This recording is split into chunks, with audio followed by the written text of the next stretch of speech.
Ngithathe lesithuba nginibingelele egameni likayise nendodana yami walo ingcwele. Ngibingelele onke emaswati ngekukholwa. Bazalwane bathandzekako.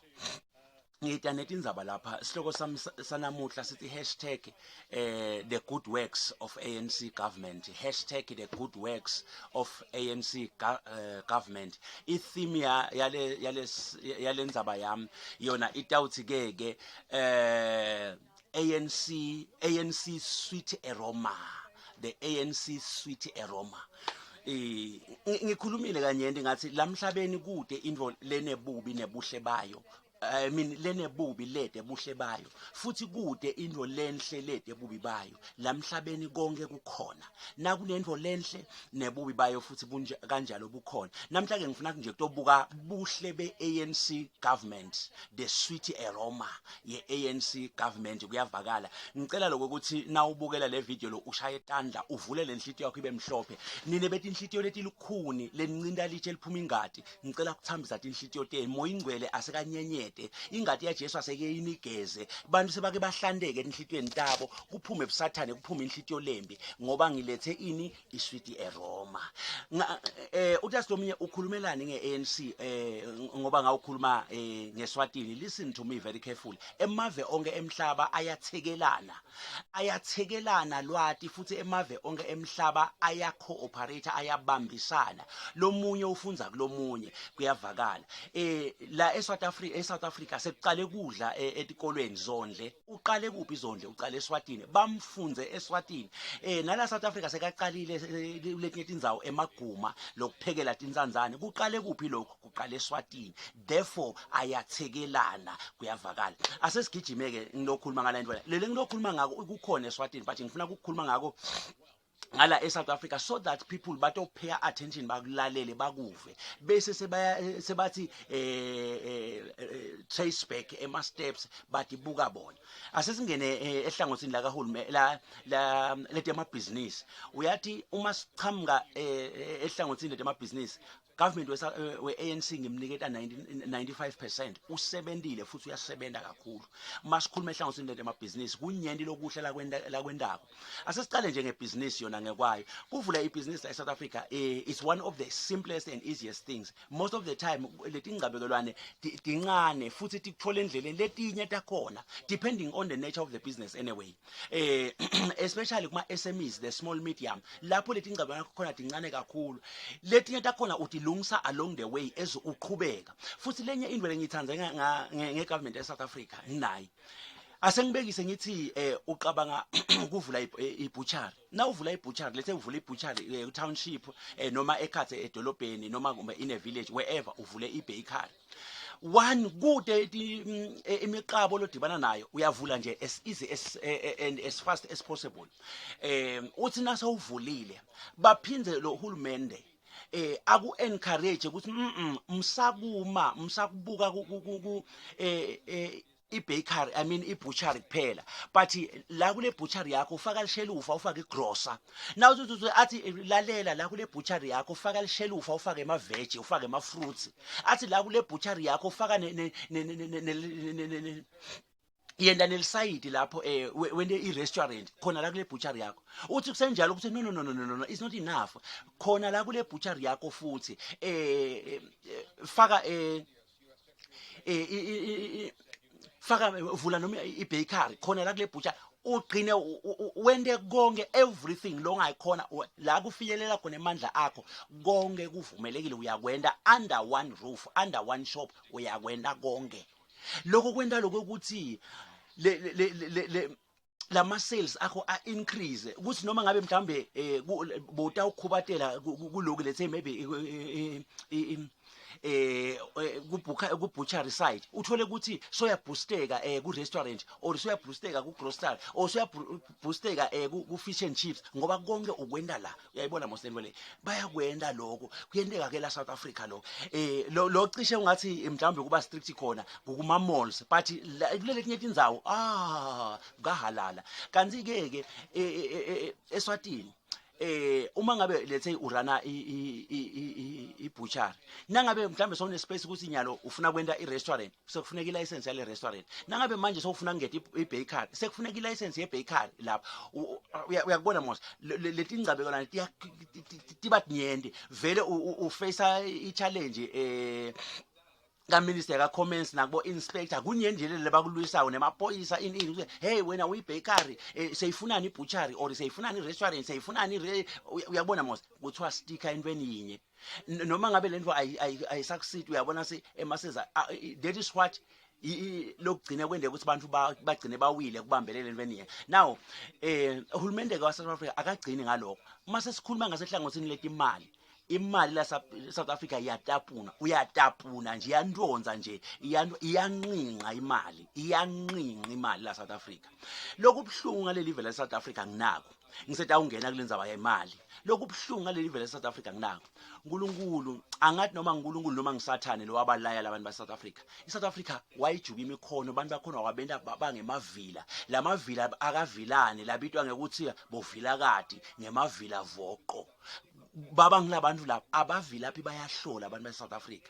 That's number 1. Number 2, waphinze uNkulunkulu noma sathane angikho sure wabamuka ingqondo yebhizinisi ingqondo yokuqabanga ngete business wabapha ingqondo yokuqabanga ngebutsotsi lokugcwele ingqondo yabantu be-South Africa butsotsi nekunokhana mawukhuluma lapha bafana ngema-Nigeria in actual fact laba abantu be-South Africa ngema-Nigeria ala kaSadak na ukhuluma ngebutsotsi bahamba phambili yonke into kude lokuhle lacabangela kodwa ubobuka ngisho bochomi emantombazane labangani lolunye umngane ngaba na boyfriend lokahle lona lomnyama siphela yonke into kwahlala nje ukuqabanga nje butsotsi ukuthi ngikunokha kanjani noma ungaba nepartner in business nemuntu we-South Africa kufuna vele uhlahle emetho umehlo wanwebe azabe ngaka because na kanjani utakunokha nako ke laba kwatiko kodwa ngete business abathi lutho ngete kunokhana basikele mbamba phambili.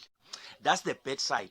Kubeke labantu ababe baphiwe ingqondo business minded ngabe bakhasha leli veleli ngabe sesihambe eTalatini tegolide kuhle kweJerusalem ngiyathemba kuyavakala. Now ake sengisho ukuthi ngisho ngani lokho la eSouth Africa asiwabeke eceleni emabhangi sithi ngikhuluma nga government we-ANC ingako sithi #the SWEET AIROMA of ANC. Listen to me very carefully.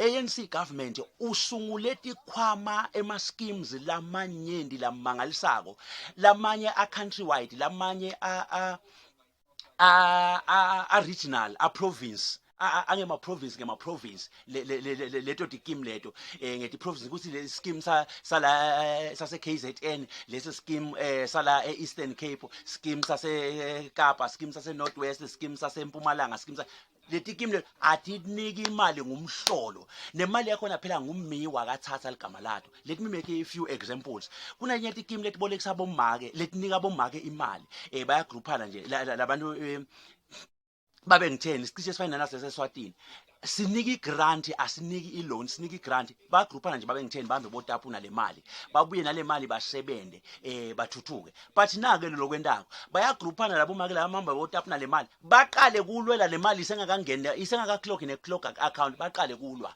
sekubangwa le mali ithi yongena sevele isheriwe akusendiwa lo msebenzi uthi yoyendiwa uthi uyakuzama ke uhulumende ukuthi no ngcono abahlakaniphele abathengelele bakufunayo kwakona le sithi bayokuthenga mhlambe bothenga whatever material noma sigulumba noma ke mhlawumbe whatsoever noma ke stoko leso stoko batagcine basipampula ekhathi singasayi le businessini sitagcine ngoba sekuyabangwa sipampule sithengise noma sigcine sesithengiswa as a giveaway noma ke leyo mshini igcine seyithengiswa as a giveaway batohlephelana le mali lokukhulu abakufunako ngile mali kudla imali bantu be-South Africa la into abayifunako kudla imali ukuthi le mali iqhamukapha bayingene yena uyifuna nyalo nje ukuthi umnike imali angene ka e-KFC agross ema-KFC agross ema-ice cream azancibilike ema-ice cream agucuka beyijuice ngenxa yokuthi uthenge inqumbi yema-ice cream ifriji yakhe seyigcwele lama yahlele eshelfini ngenxa yokuthi nje kunale mali abavani nje nemali kube imali yadleka yodwa la vela ayihlafune ngabe bavele bahlafune le mali bayibambe nje bayihlafune abavani nekubuka imali abantu ba-South Africa bayayidla stereka nayo ke inkinga yabo. Ngibuye futhi ngithi ngaphandle kwaleti tikim leti nyenti la South Africa titargeta i-youth lapha kumele ngabe kuti i-youth lengasebenzi ngoba lo ngakacashwa ngabe uticashile but abafuni bahleli phasi. Kubuye futhi itarget besifazane nawe wesifazane la South Africa uyatetetiswa uhambisa phambili. Manje yende ama schemes la kufuna khona abantu besifazane uphasa in flying colors le fact nje ukuthi unembimbi ma apply nje nginembimbi ngwesifazane uvela uqualify nje with flying colors uqualify nje lentombi kopha abakufuni lokho noma kunjalo bese ke letinye ke sethi nabo babe ke bayangena ke letinye kanjalo but dinenge le target lo noma kunjalo abathi bantu abawabambe mathuba. Let me make an example. Kuneti team lapha lethi kufuna leti supporter ema startups lo shothi ibusiness lesese ku scratch ngathini bayakusungulela leyo business leyo isese ku scratch ayina next.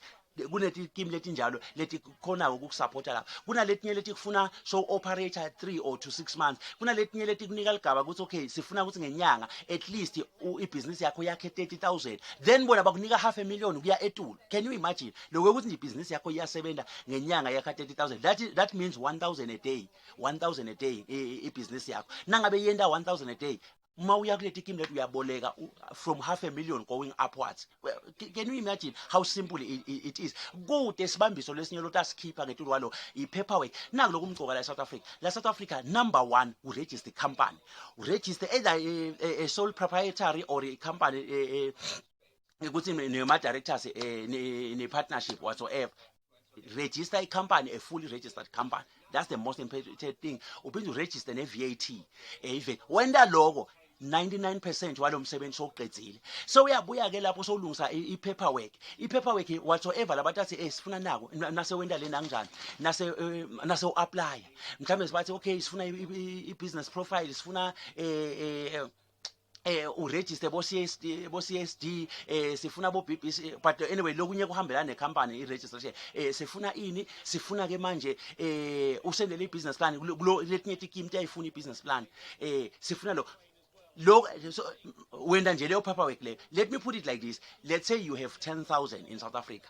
You can start nga 10,000 lo 10,000 we paperwork hayi ukuthi wekustarta le business. Lo 10,000 can make you start a business le worth 1 million just nga 10,000. Lo 10,000 wekwenda nje paperwork nema phone calls nema email nani nema quotation konke lokho just nje lo 10,000 wakho wathi ukuthi ngiya register from scratch uregister company uregister whatsoever lo ufuna kuye ngathi wena icompany yakho ufuna yendele bese uyaqala uya-apply all the cost wakhombalela kulo 10,000 ngiyakutshela ngifuna ukuthi buntamake ungaqala ibusiness le over 1 million worth ube unalo 10,000 just wekwenda ipaperwork. What is important in the paperwork? But ke people they are lazy just to do the paperwork. Kwenda lokho nje beva batsineka umangale ukuthi bantu bajakephi umve ngathi hey bangibambelela yimi ngijakile ngayiyekela into as if ukhona la kaya khona kude abafuni nje lokusebenza. Ngiyathemba kuyevakala naku ke lokho bese kuyendeka mawutholele imali letinye tikim especially leti ma startups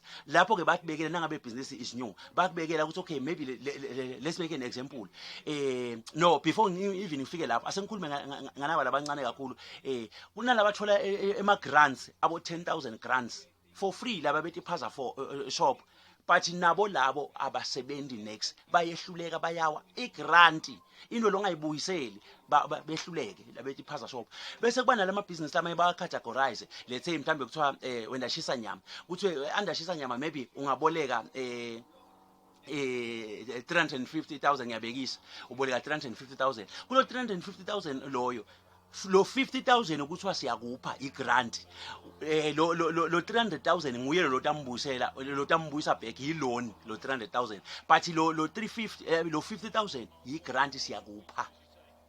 Uyayiva ukuthi kumnanzi kanjani eSouth Africa siyakupha lo 50,000 lo 300,000 yena utambuyisa kuthiwa lo 300,000 utambuyisa ang 303,000 303,000 lo 300,000 utala only 3,000 the whole loan utala only 3,000 hayi 30,000 3 utala 3,000.